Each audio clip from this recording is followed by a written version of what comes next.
Aquele domingo parecia como qualquer outro. Sol forte, cheiro de carne assando na churrasqueira, risadas vindo da varanda e minha avó tentando, pela milésima vez, fazer a maionese igual Ângela, que só ela sabe, tudo tão comum, até a bomba estourar. A gente estava reunido para um almoço de família.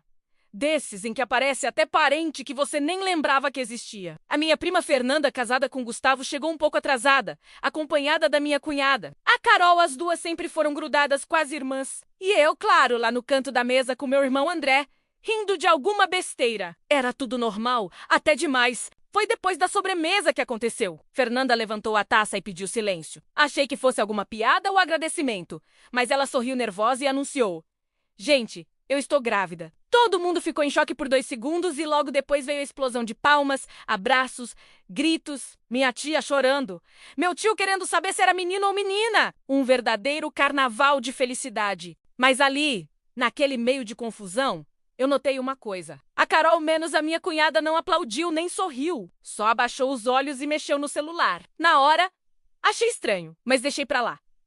Vai ver, tava distraída, ou com algum problema pessoal. Só que aquela sensação estranha me grudou na nuca, como uma pulga incômoda. No final da tarde, fui pegar um suco na cozinha e encontrei a Carol sentada sozinha na escada, olhando pro nada. Fui até ela, sentei ao lado e perguntei se estava tudo bem. Eu tô feliz por ela, de verdade, mas essa gravidez não era pra acontecer agora, ela falou, com os olhos meio marejados. Achei aquilo estranho. Que gravidez não era pra acontecer agora?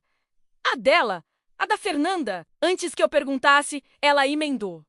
Tem coisa que acontece quando não deveria, sabe? E aí a gente precisa lidar. Mesmo que doa. Fiquei em silêncio. Só consegui responder com e um aperto no peito. Nos dias seguintes, comecei a pensar mais sobre aquilo. Por que ela estava tão abalada com a gravidez da prima? E por que aquele comentário parecia mais um desabafo do que uma simples opinião? Não demorou muito para eu começar a juntar as peças, e elas não estavam formando um quadro bonito. Até aquele momento, eu só achava que tinha ouvido um desabafo desconectado, uma fala estranha no meio de uma tarde ensolarada. Mas sem saber, eu tinha acabado de ouvir o primeiro sinal de um segredo que mudaria toda a dinâmica da minha família. Eu só ainda não sabia que esse segredo envolvia o meu irmão. E o pior, um bebê que ainda nem tinha nascido. Nos dias que seguiram aquele almoço, aquela frase da Carol não saiu da minha cabeça. Essa gravidez não era para acontecer agora.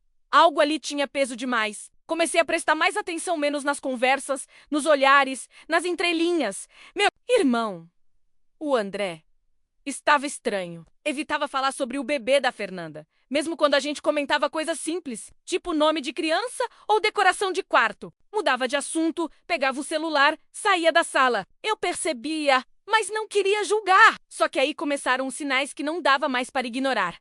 Num sábado à noite, fui à casa dos meus pais. O André tinha esquecido o tablet dele lá e pediu para eu pegar e levar para ele. Quando liguei o aparelho para ver se tinha senha, a tela abriu direto numa conversa do WhatsApp. E foi aí que tudo caiu sobre mim. O nome salvo era C, com um emoji de coração. Só isso. Abri sem pensar. E o que eu li me deu enjoo.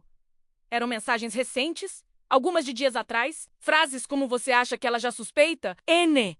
Oh. Quero te perder, mesmo com tudo isso acontecendo. E uma que me travou. Eu não consigo lidar com a ideia de outro cara criando nosso filho. Fechei o tablet como se ele tivesse me queimado as mãos. Meu coração disparou. Minas, pernas, ficaram bambas. A sensação era de ter sido atropelada por uma verdade que eu nem sabia que estava procurando. A Carol estava grávida. E o pai era o meu irmão. Não o Gustavo, o meu primo, o marido dela, mas o meu irmão. Fiquei paralisada por alguns minutos, tentando entender o que fazer.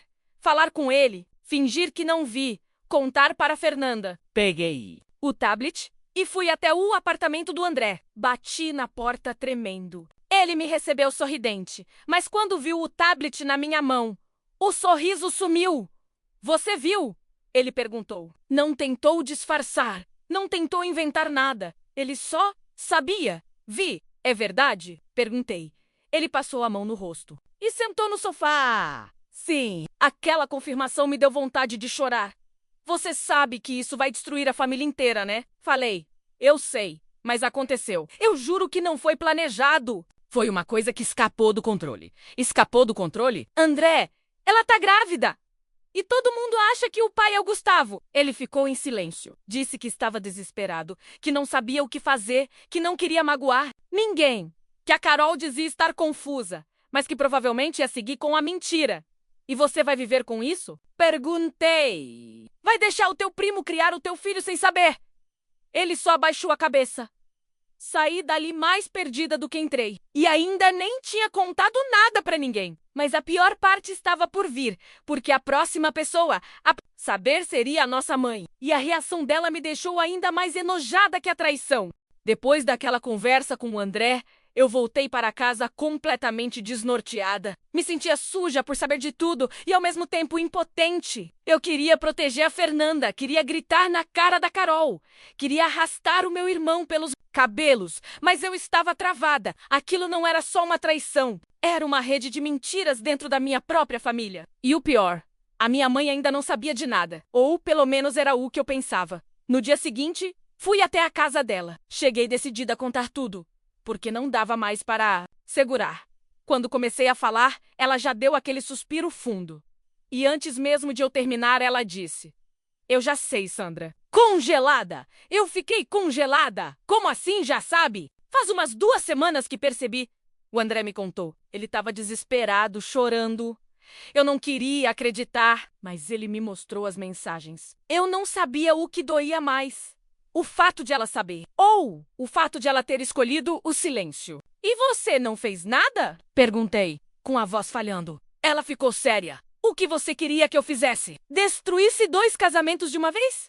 Expusesse o André e a Carol para toda a família? Você acha que isso vai trazer paz para alguém? Você está protegendo uma mentira, mãe. Está protegendo um erro gravíssimo. A Fernanda não merece isso." Ela respirou fundo de novo.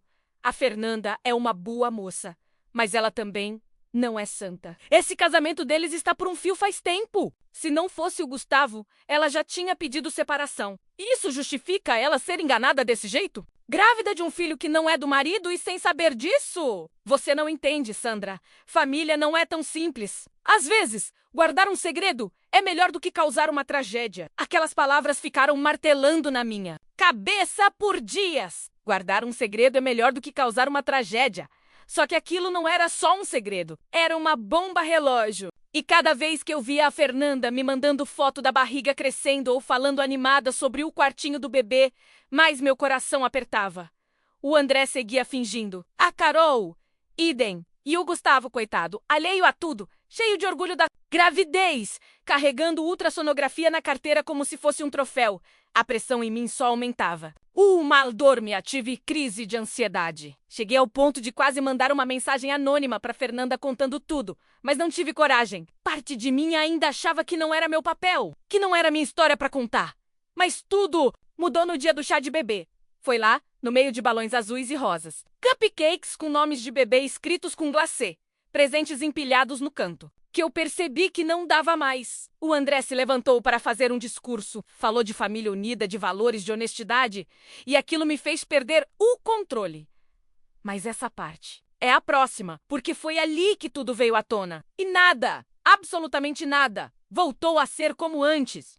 O chá de bebê parecia saído de um filme. Tinha música ambiente, lembrancinhas personalizadas com o nome Lorenzo, uma mesa linda cheia de doces temáticos e no centro de tudo, a Fernanda radiante, com a barriga redonda em destaque e um sorriso de quem acredita estar vivendo o melhor momento da vida.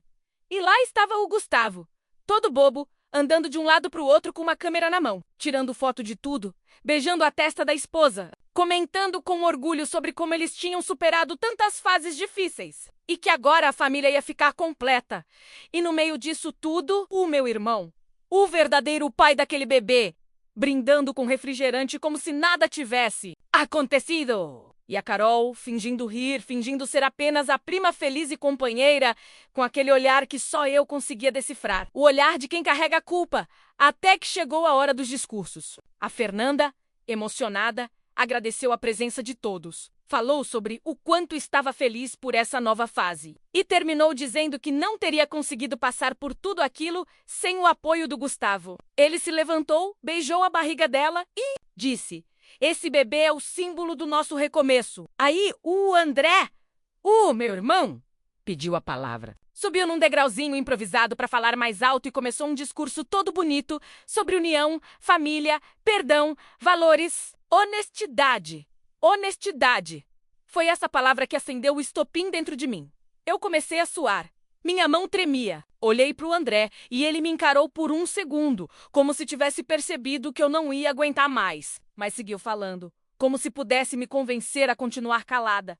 E foi ali que eu levantei, sem nem pensar, sem planejar. Só levantei. Desculpa interromper, mas eu preciso falar uma coisa. O silêncio foi imediato. As pessoas me olharam confusas, algumas sorrindo, achando que era parte da brincadeira. O André arregalou os olhos. A Carol ficou pálida. Fernanda, me perdoa, mas você merece saber a verdade. O Gustavo não é o pai do seu bebê. Demorou alguns segundos para alguém reagir. Fernanda riu, nervosa.